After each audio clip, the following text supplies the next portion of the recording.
deuxième porte dont il était question, les fils de Séna bâtirent la porte des poissons. Regardons quelque chose, bien-aimé, qui est très important. C'est d'autres personnes qui ont bâti la porte des brebis, et c'est d'autres personnes aussi qui se sont occupées de la porte des poissons.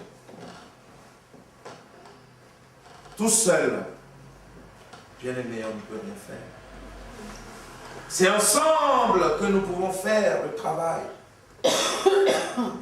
L'un d'une façon, l'autre d'une autre. Mais nous avons tous le même but, que les hommes et les femmes soient sauvés, soient changés, soient transformés, soient guéris, soient libérés. Que la vie vienne dans les maisons, bien-aimés.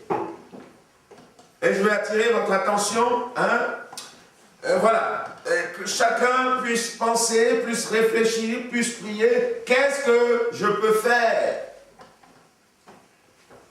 Et qu'à la rentrée, nous puissions entendre les choses que vous avez reçues, les choses qu'on peut mettre en place. Parce que c'est ensemble, bien-aimés, que nous bâtissons. Ce n'est pas une personne. Vous voyez, c'est ensemble. Les sacrificateurs ont bâti la porte des brebis. Maintenant, on a les fils de Sénaïa qui vont bâtir la porte des poissons.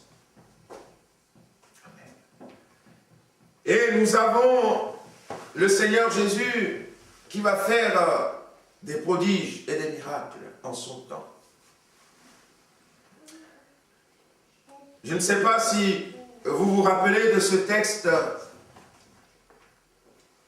où les disciples étaient en souci toute la nuit. Les disciples ont travaillé, ils n'ont rien pu prendre. Et puis le matin, ils étaient là et le Seigneur, Jésus passait, vous le trouverez dans Luc chapitre 5. Le Seigneur lui passe. Et qu'est-ce qui va se passer? Ils vont entendre la parole de Dieu et le Seigneur va leur indiquer un endroit. Il va dire, jetez le filet à tel endroit. Et alors ils vont dire, mais on a travaillé toute la nuit, on n'a rien pris, mais sur ta parole, écoute, on va le faire. Et ils l'ont fait. Et ils ont pu attraper les poissons. Bien-aimés, pour rebâtir les vies, nous avons besoin de demander au Seigneur où jeter le filet. Où jeter le filet? Dans quel endroit jeter le filet? Comment je vais aller? Comment je vais marcher? Comment je vais faire pour pouvoir gagner? En obéissant au Seigneur, ils ont pu prendre les poissons. Ils ont pu attraper. Et tellement ils en ont attrapé que je crois même que la barque, elle s'enfonçait. Et de vos vies, amen, Dieu peut tellement vous bénir et que des hommes et des femmes sortent de vos vies. Des enfants spirituels, des filles et des filles sortent de vos vies avec abondance. Parce que vous avez demandé au Seigneur. Seigneur, de nous-mêmes, nous ne pouvons rien prendre. Sans moi, vous ne pouvez rien faire. Alors montre-moi où jeter le filet, Seigneur. Indique-moi le chemin, Seigneur. Montre-moi comment je vais faire pour gagner. Et je crois que Dieu va nous inspirer. Quelquefois, il peut tout simplement nous dire, mais va rendre visite à telle personne. Et vous allez chez la personne à ce moment précis, et mais la personne a un besoin, et vous allez lui apporter la vie. Dieu peut nous conduire, bien-aimés. Et ma prière pour nous, c'est que nous puissions réaliser que nous sommes des bâtisseurs. Dieu veut que nous devenions des hommes et des femmes qui bâtissent. Amen. Est-ce que vous voulez bâtir? Alléluia. Qu'est-ce que vous voulez faire? Des immeubles à 100 étages, il y a des pays où, pour eux, maintenant, c'est la gloire de voir, oh là là, quel bel immeuble et tout ça. C'est magnifique, c'est joli. Mais là-dedans, qu'est-ce qui se passe là-dedans? Des gens s'entretuent, des gens sont dans la misère, des gens sont dans la détresse. Oh, c'est très beau. Mais dans mon cœur, qu'est-ce qu'il y a? C'est la pourriture. Il y a un ami qui m'expliquait ces jours-ci, j'ai été étonné parce qu'il travaillait vraiment dans les hautes sphères de l'administration et qui me disait, mais les chrétiens ne savent pas quelle grâce ils ont de pouvoir vivre dans la vérité.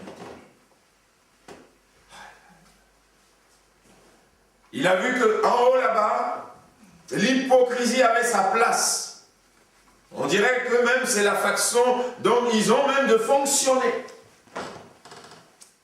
Vous allez rencontrer le collègue là, dans le couloir, et puis ils vont sourire, vous allez parler un peu, et puis ce même collègue là, il va aller complètement te casser.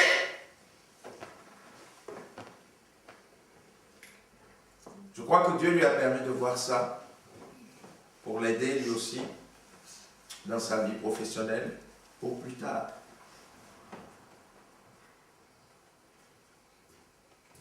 Et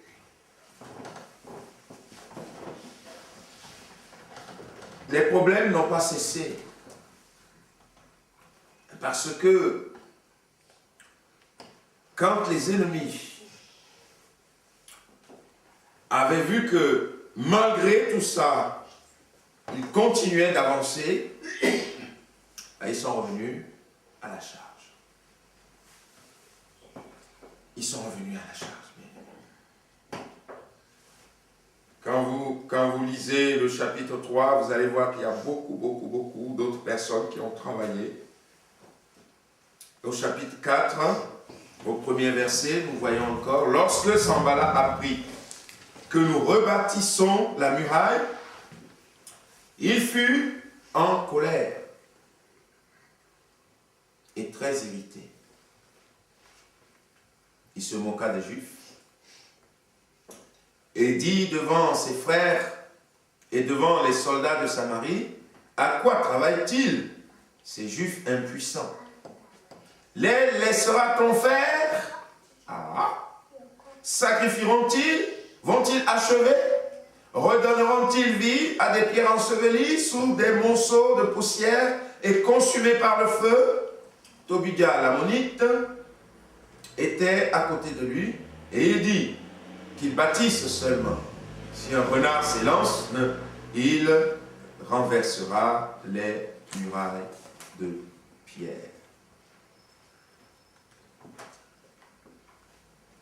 Quand Jésus a été tenté par le diable, il y a un verset de la Bible qui nous dit que Satan l'a laissé, mais en cherchant un autre moyen. Vous voyez, il l'a laissé parce que bon, voilà, le Seigneur a triomphé par la parole de Dieu. Mais il rôde, comme le dit la Bible plus tard, cherchant qui va dévorer. Tant que vous continuez à travailler pour le Seigneur, l'ennemi est derrière. Il ne veut pas que vous réussissiez. Vous voyez? Il ne veut pas vous voir réussir l'œuvre que le Seigneur vous a confiée. Et c'est un combat. Mais je bénis le Seigneur pour leur réponse. Et je crois que c'est aussi notre réponse. Face aux ennemis.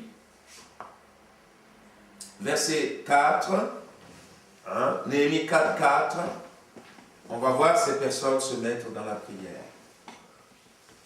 Écoute, ô notre Dieu, comme nous sommes méprisés.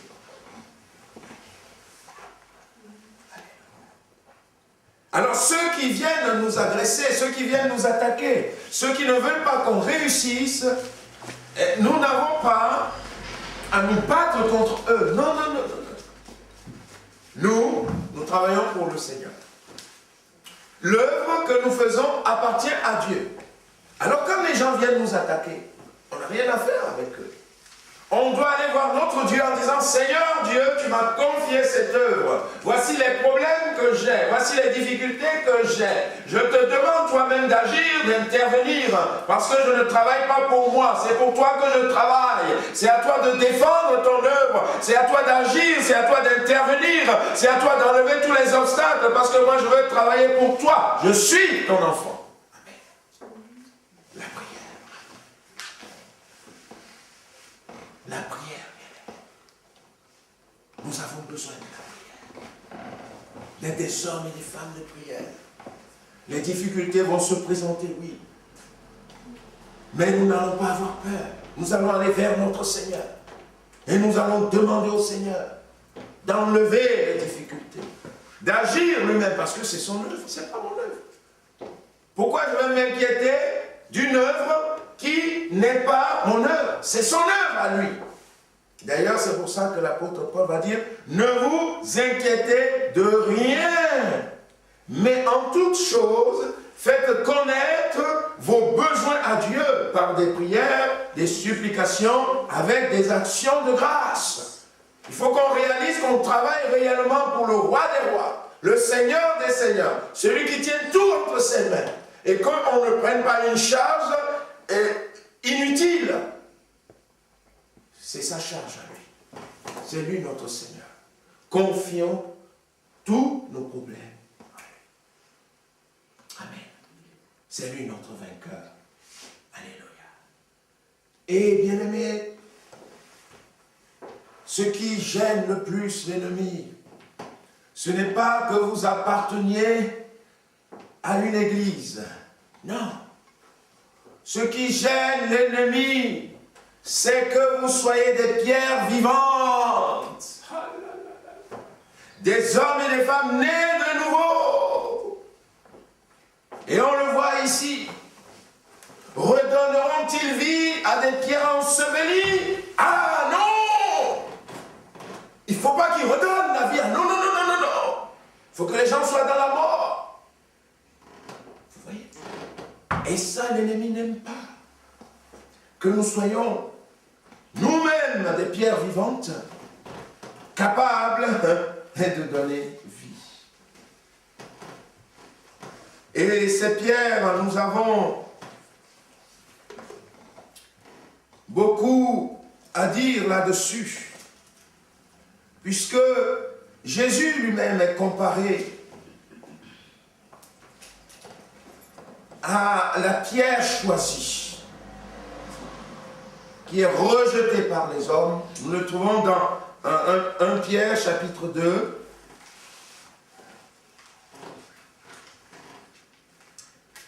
En parlant du Seigneur, approchez-vous de lui, verset 4, hein? Approchez-vous de lui, pierre vivante, rejetée par les hommes. Combien qui rejettent le Seigneur aujourd'hui? Combien qui ne veut même pas entendre parler de lui? Rejetée par les hommes, mais choisie et précieuse devant Dieu. Redonneront-ils vie à ces pierres? Et oui, parce que il y a des personnes qui vont redécouvrir le Seigneur. Et le Seigneur va reprendre vie en eux. Alors là, l'ennemi n'est pas content. Ah non, non, non, non, non, non, il ne faut pas qu'on redonne la vie. Oh Seigneur, merci. Parce que tu as prévu de nous utiliser pour que nous ayons la vie. Pour que nous soyons dans la vie. Et là, si nous continuons la lecture, et vous-même comme des pierres vivantes. Amen. Nous sommes des pierres vivantes. Édifiez-vous pour former une maison spirituelle, un saint sacerdoce, afin d'offrir des sacrifices spirituels agréables à Dieu par Jésus-Christ. Car il est dit dans l'Écriture, voici, je mets en Sion une pierre angulaire, choisie, précieuse, et celui qui croit en elle ne sera point confus. Bien-aimés, on va redonner vie à des pierres. Alléluia. On va redonner vie à des hommes et à des femmes où les maisons sont complètement délabrées, où la vie n'est plus, où c'est que les disputes, les palabres, les problèmes, les difficultés, où les enfants sont recroquevillés parce qu'ils sont dans leur monde, parce qu'ils savent que le monde des parents est tellement terrible. Non, non. Dieu va nous utiliser, bien aimés, à rebâtir la vie, à redonner espoir. Oui, toi-même, tu es une pierre vivante. Parce que tu as laissé la pierre choisie, précieuse, le Seigneur lui-même venir habiter en toi.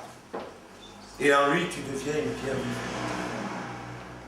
Et tu es capable d'aller et de redonner la vie à tous ces pierres qui sont ensevelies. Et ils ne le savent pas. Vous savez, quand le Seigneur m'a trouvé, ah ben, je n'étais pas joli. Hein. Je ne parle pas du physique, ça n'a rien à voir. Mon âme était complètement dans une misère extraordinaire. Mais j'étais cette pierre ensevelie. Mais le Seigneur, lui, il savait que s'il retirait cette pierre, s'il le travaillait, il peut le transformer et en faire une pierre précieuse dans le temple de son Père. Et c'est ce que Dieu veut faire, bien-aimés, avec nous. Avec chacune de nos vies. Amen. Il veut nous utiliser pour que des pierres ensevelies reprennent vie. Amen. Oh, c'est là notre mission, bien-aimés. C'est là notre mission. Nous ne sommes pas des combattants d'une dénomination, des combattants d'une église, en disant, allez, il n'y a que chez nous qu'il y a la vie. Non, non, non, non. Nous sommes des hommes et des femmes appelés à aller partout où il y a des soucis, où il y a des problèmes, partout où il y a des pierres qui sont ensevelies, leur dire, non, le roi des rois est là. Il peut faire de votre vie quelque chose de beau, quelque chose de neuf et donner la vie. Voici les miracles qui accompagneront ceux qui auront cru. Amen. Et ces miracles-là, vous les avez, bien-aimés. Et Dieu peut t'utiliser d'une manière et utiliser l'autre d'une autre manière. Amen. C'est à tous que Dieu a donné. Amen. Et Dieu veut tous nous utiliser pour sa gloire. Dieu veut tous nous utiliser pour sa gloire. C'est à tous, bien aimés. Ce n'est pas seulement aux prédicateurs, aux pasteurs, aux responsables. Non, c'est à tous. Vous êtes tous, amen, des pierres vivantes.